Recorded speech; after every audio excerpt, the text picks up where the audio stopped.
তাহলে এই সুখবরটা আপনাদের দিয়ে দিলাম। নতুন আইন অনুযায়ী যে দুটো এক্সেপশন এসছে। নমস্কার বন্ধুরা আজকে যেটা আপনাদের সঙ্গে আলোচনা করব সেটা হচ্ছে যে ডিভোর্স চলাকালীন বা ডিভোর্সের পরে বা ডিভোর্স থাকাকালীন আপনারা যদি অন্য কোনো বিবাহ করেন তাহলে আপনার কি পরিস্থিতি হতে পারে বা আপনারা অন্য কোনো উপায়ে অবলম্বন করতে পারবেন কিনা সেই সম্পর্কে আমি আপনাদেরকে বলে দিচ্ছি। দেখুন, ডিভোর্স কেস যে ব্যাপারগুলো হয়, ডিভোর্স কেস কারোর 2 বছর, 4 বছর, 6 বছর, 8 বছরও চলে। অনেকের সঙ্গে ডিসকাস করি, আমাদের অ্যাডভোকেটরাও কাজ করে, আমি সেগুলো ফলো করি, তাদের সঙ্গে কাজ করি, দেখি যে প্রচুর ডিভোর্স কেস অনেক দিন ধরে চলে। কিন্তু ব্যাপারটা হচ্ছে যে আগে যে আইপিসি সেকশন ছিল, আইপিসি সেকশন যেটা ছিল সেটা এখন বিএনএস হয়ে গেছে, সেটা আপনারা অনেকেই জানেন।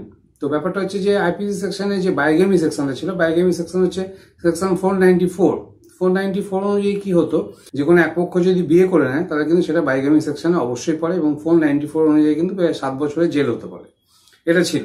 আর একটা ব্যাপার ছিল 495 হচ্ছে যে আপনি বিবাহিত, কিন্তু বিবাহিত হয়েও আপনি লুকিয়ে সেই বিবাহটাকে লুকিয়ে অন্যজনের সঙ্গে বিয়ে করলেন, তখন কিন্তু এটা কিন্তু 495 অনুযায়ী সেকশন অনুযায়ী কিন্তু আগে আপনার যেটা ব্যাপারটা হতো সেখানে আপনার 10 বছরের জেল হতে পারত। সুতরাং বাইগেমি যে সেকশনটা রাখা হয়েছে, বাইগেমি এখনো বিএনএসেও এসছে, বাইগেমি সেকশনটা একই রকম রাখা হয়েছে। বাইগেমির যে সংজ্ঞা বা ডেফিনেশন এবং তার যে শাস্তি সেসব একই রাখা হয়েছে। কিন্তু যেটা সুখবর সেটা হচ্ছে যে বাইগেমি সেকশনে নতুন আইনে দুটো এক্সেপশন রাখা হয়েছে, মানে দুটো ব্যতিক্রম রাখা হয়েছে। এই অবস্থায় থাকলে কিন্তু আপনি বিয়ে করতে পারেন। প্রথমটা আপনারা মোটামুটি সবাই জানেন, সেটা হচ্ছে নাল অ্যান্ড ভয়েড ব্যাপারটা যদি আপনারা না জানেন তো আমার সঙ্গে লিগাল ডিসকাশন করে নেবেন, বা আমার চ্যানেলেও ভিডিও দেওয়া আছে নাল অ্যান্ড ভয়েডের, সেটাও দেখে নিতে পারেন। আর আপনাদের যদি খুবই তাড়াতাড়ি থাকে তো লিগাল ডিসকাশন করতে পারেন, আমি আপনাকে নাল অ্যান্ড ভয়েডটা বুঝিয়ে দেবো যে ব্যাপারটা কি হয়। নাল অ্যান্ড ভয়েড কিন্তু not is divorce. Null and void মানে হচ্ছে যে বিবাহটা বাতিল করা। এবং আপনি যখন রেজিস্ট্রি করতে যাবেন, পুনরায় যখন রেজিস্ট্রি করতে যাবেন তখন কিন্তু আপনার ডিভোর্সই লেখা থাকবে না, তখন কিন্তু নাল অ্যান্ড ভয়েডটাই লেখা থাকবে। তার মানে আপনার বিয়ে হয়নি, বিয়েটা ক্যান্সেল হয়ে গেছে, ঠিক আছে। তো নাল অ্যান্ড ভয়েডের ভিডিও আপনি আমার চ্যানেলে দেখে নেবেন বা লিগাল ডিসকাশন করেও বুঝিয়ে নিতে পারেন। আরেকটা ব্যাপার হচ্ছে যদি 7 বছর স্বামী স্ত্রীর মতো কোনো সম্পর্কই নেই, সম্পর্ক মানে ব্যাপারটা ভালো করে বুঝে নিন। এই জিনিসটা আপনারা অনেকে মিসআন্ডারস্ট্যান্ডিং হয়তো করতে পারেন, অনেকে ভুল বুঝি এটা হতে পারে। 7 বছর স্বামী স্ত্রীর মধ্যে কোনো সম্পর্কই নেই, স্বামীও জানে না স্ত্রী কোথায় গেছে, স্ত্রীও জানে না স্বামী কোথায় গেছে, তিনি জীবিত আছে না তিনি মৃত, সেই সম্পর্কে কিছুই জানা যাচ্ছে না। সুতরাং 7 বছর সেপারেশনের কথা কিন্তু আমি বলছি না, 7 বছর ধরে কোনো খোঁজই নেই, তার কোনো খোঁজই পাওয়া যাচ্ছে না, সে ওয়াইফেরও হতে পারে, হাজব্যান্ডও হতে পারে। সুতরাং এরকম যদি ব্যাপার থাকে যে 7 বছর ধরে এরকম চলছে, তো ডেফিনেটলি আপনি 7 বছর পরে ডেফিনেটলি বিবাহ করতে পারেন। কিন্তু আপনারা অনেকেই হয়তো আপনাকে একটু অন্যরকম ভাবে বলতে পারে, বা আপনারা অন্য ইউটিউব দেখে বুঝতে পারেন যে ঠিক আছে 7 বছর সেপারেশন থাকলে আমি তাহলে বিয়ে করে নিতে পারবো। না, কখনোই পারবেন না আপনি 7 বছর সেপারেশনে থাকলে। আর এর মধ্যে যদি আপনার কোর্টেতে ক্রিমিনাল কেস চলে, আপনার ডিভোর্স কেস চলে, তো ডেফিনেটলি জিনিসটা হবে না। সেখানে তো আপনার সঙ্গে স্বামী দেখা হচ্ছে, সে তো নিখোঁজ হয়নি, বা বইয়ের দেখা হচ্ছে, সে তো নিখোঁজ হয়নি। কিন্তু আমি কিন্তু বারবার আপনাদের বলে দিচ্ছি যে নিখোঁজ যদি হয়ে যায় তাহলে 7 বছর পর ডেফিনেটলি আপনারা বিবাহ করতে পারেন।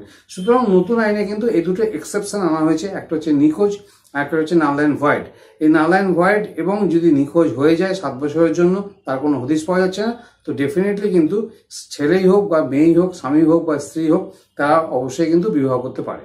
তাহলে এই সুখবরটা আপনাদের দিয়ে দিলাম। নতুন আইন অনুযায়ী যে দুটো এক্সেপশন এসছে, আগে বাইগেমি যে সেকশন ছিল সেই সেকশন ছিল 494 এবং 495। এখন নতুন আইনে বাইগেমি যে সেকশনটা এসছে সেই সেকশনটা হচ্ছে বিএনএস 82। আর নাল অ্যান্ড ভয়েডের যেটা ব্যাপার আছে সেটা হচ্ছে বিএনএস 82 সাবসেকশন 1 অনুযায়ী, এই কথাটা আমি আপনাকে বললাম। এবং বিএনএস 82 সাবসেকশন 2 অনুযায়ী যে নিখোঁজের যে ব্যাপারটা বললাম সেটা আপনাকে আমি জানিয়ে দিলাম।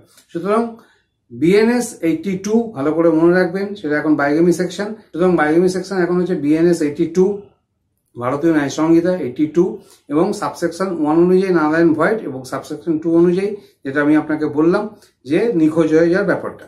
আর একটা ব্যাপার খেয়াল করবেন, এই যে নতুন আইন এসছে, নতুন আইন কিন্তু অনেক সাইটে, অনেক ওয়েবসাইটে, অনেক বইতে বা অনেকের ভিডিওতে কিন্তু সেকশনগুলো অনেক সময় ডিফারেন্ট হয়ে যাচ্ছে। এটা এখন নতুন আসছে বলে ঠিকমতো অনেকেই সেকশনগুলো অনেকের এদিক ওদিক হয়ে যাচ্ছে। তো আপনারা ডেফিনেটলি একটু যাচাই করে নেবেন যে ঠিক সেকশন ঠিক হচ্ছে কিনা।